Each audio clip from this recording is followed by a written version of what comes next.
हमारा जो book reading का स्वाध्याय है जीवात्मा जगत के नियम, उसे हम कंटिन्यू करेंगे।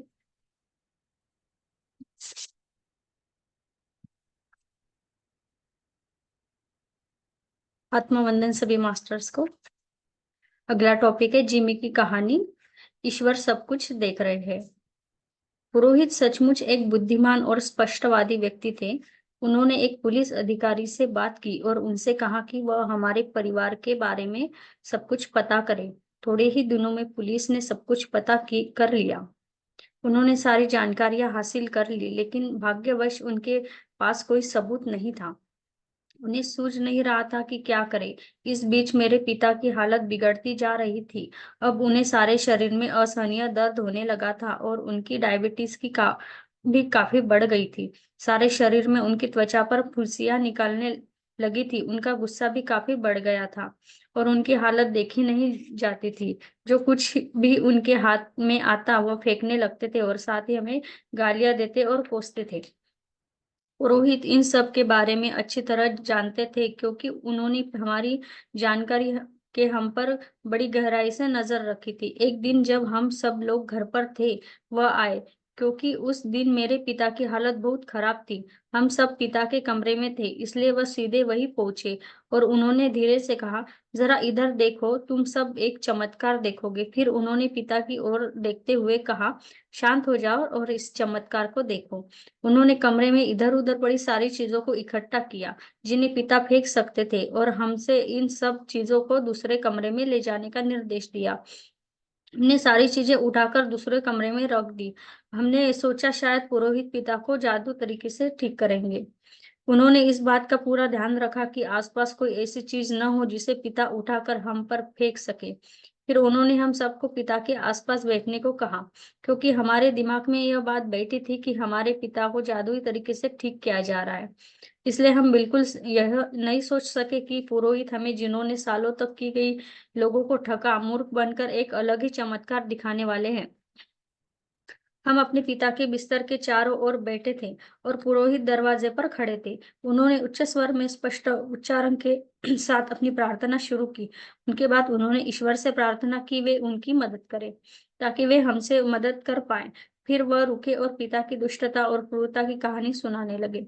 इस पर पिता चिल्ला उठे। वह पुरोहित को गंदी भाषा में गालियां देने लगे।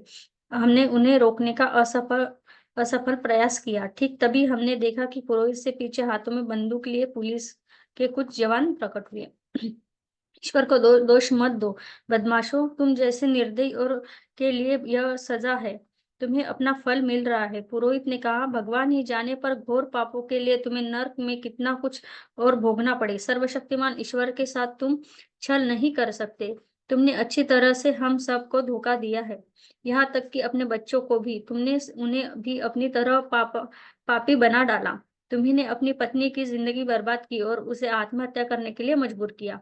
तुम उस रास्ते से हटना चाहते थे ताकि वह तुम्हारे बच्चों को अच्छा इंसान न बना सके और तुम्हारे पापों को लेकर झगड़ा न कर सके। तुमने पूरा ध्यान रखा कि हमें तुम्हारा कोई सबूत न मिले, लेकिन सर्वशक्तिमान ईश्वर को किसी सबूत की जरूरत नहीं है। यह उनका न्याय है। सुनो बच्चों, इससे पहले कि बहुत देर हो जाए, अपने सारे गलत काम छोड़कर पश्चाताप कर लो। हमेशा याद रखो कि सर्वशक्तिमान ईश्वर को सबूत की जरूरत नहीं होती। उनकी आंखों में कभी धूल नहीं झोंकी जा सकती और न ही उनके न्याय से बच सकता है। इसलिए समय रहते से रास्ते पर वापस लौट आओ। प्यारे बच्चों, अपने पिता के बताए दुष्ट रास्ते छोड़कर ईश्वर की सच्ची राह पर लौट जाओ। इससे पहले कि देर हो जाए, सच्चे मन से पश्चाताप कर लो। इसके बाद उन्होंने दरवाजा बंद किया और बाहर चले गए। पिता के साथ साथ हम सभी सन्न थे। लगभग 1 घंटे बाद हमारे पिता सदमे से बाहर आए और बच्चों की तरह फूट फूट कर रोने लगे। उन्होंने कहा, हाँ हाँ ईश्वर, तुमने मुझे बिल्कुल योग्य सजा दी है। इसे के लायक था। मुझे क्षमा कर देना प्रभु। मैं खुश हूँ ताकि मेरे पापा पापा जीवन अब बहुत जल्द खत्म हो जाएगा और मैं किसी का भी बुरा नहीं कर सकूंगा। हे ईश्वर, मुझे जल्दी मृत्यु दो। इसके बाद वह बड़े बेहोश हो गए। यह सब इतना अचानक हुआ कि हम अवाक रह गए। पिता को फिर होश नहीं आया। 2 दिन बाद वह गुजर गए। हमारी प्रतिक्रिया अजीब थी। ईश्वर के न्याय को स्वीकारने की बजाय हम उन्हें और भी दोष देने लगे। हम एक दूसरे से नफरत करने लगे। एक दूसरे पर शक करने लगे। मेरा सबसे छोटा भाई बिना कुछ साथ लिए घर छोड़कर चला गया। इसके बाद सारे रुपए पैसे गहने लेकर मैं निकल गया। ये सारे रुपए पैसे गहने पिता ने गुप्त स्थान पर छिपा कर रखने को मुझे दिए थे, क्योंकि मैं उनका सबसे बड़ा और लाडला बेटा था।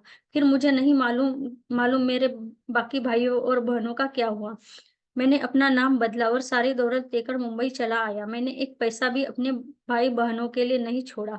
एक बहुत अमीर आदमी की तरह मैं मुंबई पहुंचा, जहां तुम सब लोग मेरी बड़ी इज्जत करते थे। मैंने एक बहुत खूबसूरत लड़की से शादी की, लेकिन मैंने इस बात का पूरा ख्याल रखा कि लड़की सुंदर हो, लेकिन पूरी तरह बेवकूफ, ताकि मैं अपनी योजनाएं बिना किसी बाधा के पूरी कर सकूं। मैं बिल्कुल नहीं सुधर पाया, जबकि पुरोहित ने मुझे इसके लिए प्रेरित किया था। मुंबई में मुझे एक गुप्त तरीके से और कभी-कभार अपने दुष्ट कार्य करता, जिससे किसी को भी इस बात का पता न चले। मेरे परिवार को कभी पता नहीं चला कि मैं क्या करता था, या मैं बहुत इज्जतदार, अमीर और सीधा-साधा आदमी बनकर रहता था। लेकिन जो ही अपने पूरे धंधों के लिए मुंबई से बाहर जाता, अपने असली चेहरे में लौट आता। कोई सपने में भी नहीं सोच सकता था कि वह अमीर, इज्जतदार, ईमानदार और दयालु जिमी दरअसल ऐसा दुष्ट इंसान था। यह मेरी कहानी है। अब तुम जान गए कि मैं क्यों इस कष्ट से भरी अंधेरी महसूस महसूस जगह में हूँ। मैंने सारे दान पुण्य और भलाई यह सोचकर किए कि इससे मेरे पाप धुलेंगे। मुझे मुझे यकीन था कि मैं स्वर्ग में ही जाऊंगा, लेकिन ईश्वर की आंखों में कोई धूल नहीं झोंक सकता। आज मैं इसलिए यहाँ हूँ। आगे का टॉपिक है, पृथ्वी एक पाठशाला है। जीवात्मा जगत में हम जानते हैं कि पृथ्वी के लोग आपस में उतने प्यार से नहीं रह सकते जितने कि हम यहाँ रहते हैं। आपको भली और दुष्ट आत्माओं के साथ रहना पड़ता है, इसलिए वहाँ किसी प्रकार का मेल मिलाप नहीं कर सकता, और यह बात हम अच्छी तरह से समझते हैं। इसलिए शायद आप यह कहे कि चलो हम अपनी तरह से आत्माओं के साथ रहे और बुरी आत्माओं को अनदेखा कर सके। सर्वशक्तिमान ईश्वर ऐसा नहीं चाहते हैं। वे चाहते हैं कि आप उन लोगों की मदद करें जो मुश्किलों में फंसे होते हैं। वे चाहते हैं कि आप बुराइयों से लड़े और धरती की दुनिया में सुधार लाए। वे चाहते हैं कि आप उन आत्माओं तक पहुंचे जो कभी अच्छी हुआ करती थी और कभी उच्चतर स्तर पर रहा करती थी, लेकिन पृथ्वी के बुरे प्रभाव के कारण अब गिर चुकी है। आप उन्हें यह समझाइए कि उन्हें अच्छी राह नहीं छोड़नी चाहिए, बल्कि उन्हें हमेशा सही रास्ते पर ही चलना चाहिए। सर्वशक्तिमान ईश्वर चाहते हैं कि आप उनकी तरफ से काम करें और अपनी पृथ्वी को एक सुंदर और प्यारी जगह बनाए रखें।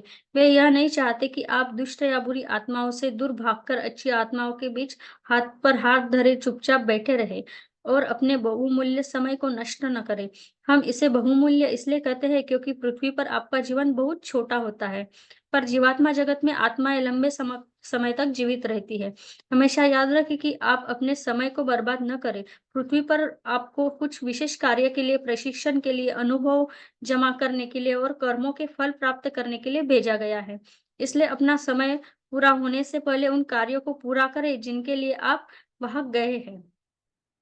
अन्यथा उसी काम के लिए आपको फिर से जन्म लेना पड़ेगा और आपकी एक और जीवन अवधि बेकार चली जाएगी, अथवा आपका वर्तमान जीवन दुख दर्द से भरे एक बीमारी लाचार भौतिक शरीर में जारी रहेगा, जो आपके कर्म के लिए आवश्यक समय से कहीं ज्यादा लंबा समय होगा।